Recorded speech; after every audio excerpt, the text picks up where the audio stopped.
Hello साथियों, online class में आप सभी का स्वागत है। आज हम इस कक्षा में देखेंगे नाट्यवृत्ति। ठीक है।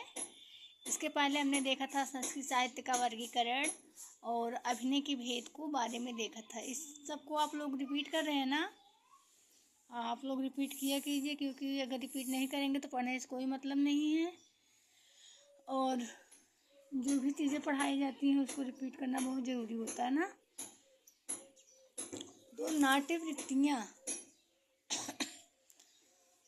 देखते हैं हम। संस्कृत साहित्य में जो हमारा नाट्यवृत्ति है, नाट्यवृत्ति क्या है? नाटक में भाव व अर्थ की अभिव्यक्ति शैली को नाट्यवृत्ति कहा जाता है। मतलब नाटक जो हम करते हैं या देखते हैं तो उसमें हम देखते हैं अपने भाव भंगिमा के अनुसार, और उसे एक विशेष शैली में प्रकट किया जाता है जो हमारे सामने, जो कि दर्शकों को देखने में क्या करता है, आकर्षित करता है।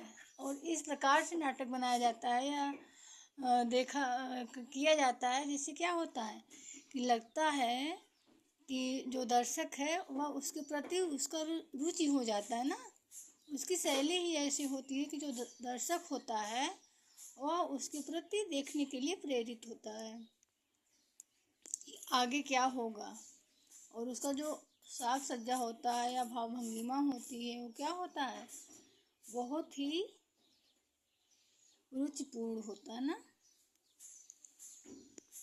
तो नाट्य के भेद, नाट्यवृत्ति के भेद हम देखते हैं। वृत्तियों को चार भेद होते हैं ना। वृत्तियों के, नाट्यवृत्तियों के चार भेद होते हैं। पहला है कौशिकी नाट्यवृत्ति, कौशिकी नाट्यवृत्ति पहला। और दूसरा है सात्वती नाट्यवृत्ति। और तीसरा क्या है? आर्यभट्टीय नाट्यवृत्ति ना, आर्यभट्टीय नाट्यवृत्ति। और चौथा है जो हमारा भारतीय नाट्यवृत्ति। ठीक है। कौशिकी, सात्वती, आर्यभट्टी और भारतीय, इस प्रकार से हमारे चार नाट्यवृत्तियाँ होती हैं। ठीक है। तो चारों नाट्यवृत्तियों में हम देखेंगे मतलब इसमें कौन कौन सा के वृत्तियों का संबंध किस वेद से है और इसमें क्या क्या महत्वपूर्ण होता है ना। तो जैसे हम इसको ट्रिक के माध्यम से देख रहे हैं। जैसे हमारा क्या है, कौशिकी नाट्यवृत्ति, सात्वती नाट्यवृत्ति, आर्यभट्टी नाट्यवृत्ति और भारतीय नाट्यवृत्ति। तो कौश आभा ना, कौश आभा, कौशिकी, सात्वती, आर्यभट्टी और क्या, भारतीय, आभा भारतीय। तो कौशिकी, सात्वती, आर्यभट्टी और भारतीय। तो इस प्रकार से हमारी चारों वृत्तियाँ और चार अक्षर में आपको मिल जाएंगी। इसके बाद में देखेंगे कौशिकी नाट्यवृत्ति। कौशिकी नाट्यवृत्ति क्या है? कौशिकी वृत्ति, कौशिकी नाट्यवृत्ति का संबंध हास्य रस और श्रृंगार रस से है। ठीक है। इसका संबंध जो है, कौशिकी वृत्ति का संबंध हास्य रस और श्रृंगार रस से होता है। और कोमल प्रवृत्ति के कारण इसका संबंध सामवेद जो होता है। ठीक है। सामवेद से जो है कौशिकी का संबंध होता है। इसी प्रकार हम देखेंगे इसमें कौन कौन सा है। कौशिकी में हमारा हास्य रस है और श्रृंगार रस है। और कोमल प्रवृत्ति के कारण इसमें जो है वेद क्या है, इसका संबंध सामवेद से है ना। नेक्स्ट है सात्वती। सात्वती क्या है? सात्वती नाट्यवृत्ति जो है, सात्वती नाट्यवृत्ति का संबंध वीर रस, अद्भुत और रौद्र रस से होता है ना। इसका संबंध यजुर्वेद से है। सात्वती का संबंध किस वेद से है? यजुर्वेद से है। आपको इस परीक्षाओं में ये सब चीज़ें जो है बहुत इम्पोर्टेंट है, क्योंकि जो वेद है उसका जो संबंध है और ये जो वृत्तियाँ हैं चारों को दे देगा, फिर क्रम वाइज में पूछता है ना कि कौन सा किसमें है, इसको सही क्रम में व्यवस्थित कीजिए ना। तो ये सब चीज़ें बहुत ही इम्पोर्टेंट है, इसको आप लोग हल्के में मत लीजिए। तो सात्वती का संबंध वीर, अद्भुत और रौद्र से है ना। इसका संबंध जो है यजुर्वेद से है। इसके बाद हम तीसरा देखेंगे आर्यभट्टी नाट्य वृत्ति। आर्यभट्टी नाट्य वृत्ति, इसका संबंध अथर्ववेद से है ना। अथर्ववेद से सभी लोग जानते हैं। अथर्ववेद में जादू यंत्र तंत्र से, इसमें सब कुछ यंत्र तंत्र जादू टोना ये सब होता है ना।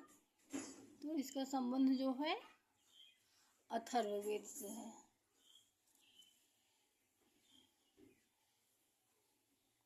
नेक्स्ट है भारतीय नाट्य वृत्ति। भारतीय नाट्य वृत्ति में क्या है, इसकी उत्पत्ति ऋग्वेद से मानी जाती है, जो हमारा क्या है सबसे प्राचीन वेद है ऋग्वेद।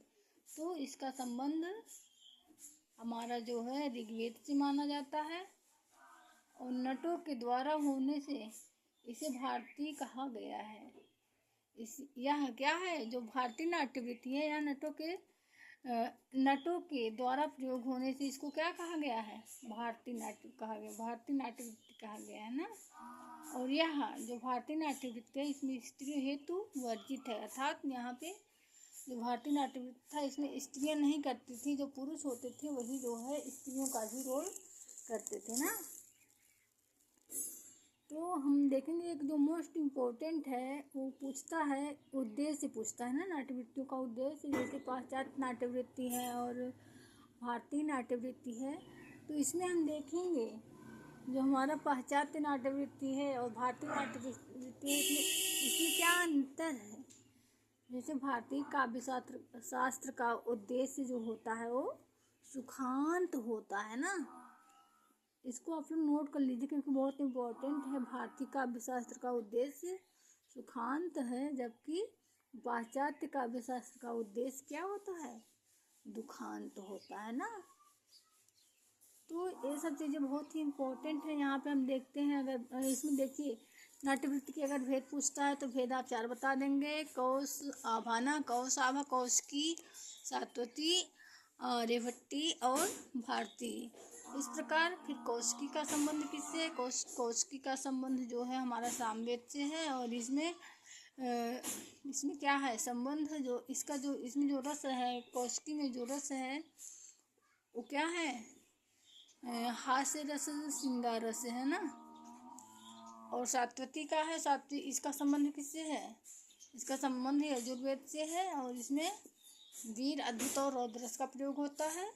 आर्यभट्टी में क्या होता है, आर्यभट्टी में जादू यंत्र तंत्र होता है, इसका माया जादू यंत्र तंत्र होता है और इसका संबंध अथर्ववेद से होता है, ठीक है। और नेक्स्ट है भारतीय। भारतीय में क्या होता है, इसका संबंध जो है ऋग्वेद से है और यह नटों द्वारा किया जाता है। और जो सबसे मोस्ट इम्पोर्टेंट है वो है भारतीय काव्य शास्त्र का उद्देश्य सुखांत है, जबकि पाश्चात्य काव्य शास्त्र का उद्देश्य जो है दुखांत होता है। तो ये सब चीज़ें जो हैं बहुत ही इम्पोर्टेंट है। इसको बीच बीच में रिपीट कीजिएगा और हो सके तो इसको नोट भी कर लीजिए क्योंकि बहुत ही इम्पोर्टेंट है और हमारे लिए बहुत ही क्या है, आने वाली परीक्षाओं के लिए बहुत ही महत्वपूर्ण है। मिलते हैं नेक्स्ट वीडियो में। जय हिंद।